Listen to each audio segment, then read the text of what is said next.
ગુજરાતભરના તાજા અને સચોટ સમાચાર મેળવવા માટે અમારી રાષ્ટ્રીય સમાચાર ચેનલને સબસ્ક્રાઇબ કરો અને બેલ આઇકન પર ક્લિક કરો।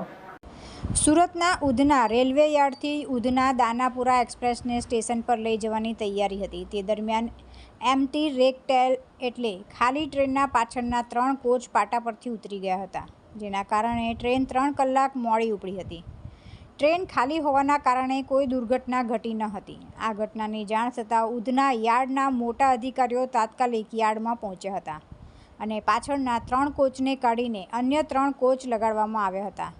ખાલી ટ્રેનના 3 કોચના પાટા ઉતરી ગયા હતા। ઉધના રેલવે સ્ટેશનથી ઉધના દાનાપુર એક્સપ્રેસ સવારે 8:30 વાગે ઉપડે છે, પરંતુ આજે આ ટ્રેન 3 કલાક મોડી રવાના થઈ હતી।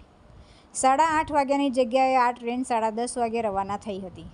આ ટ્રેન જ્યારે ઉધના યાર્ડમાં હતી અને તેને ઉધના રેલવે સ્ટેશન સેન્ટિંગ કરવાની કામગીરી એટલે રેલવે સ્ટેશન પર મોકલવાની કામગીરી ચાલી રહી હતી, ત્યારે અચાનક જ એમ્પ્ટી રેક એટલે કે ખાલી ટ્રેનના 3 કોચ પાટા પરથી ઉતરી ગયા હતા।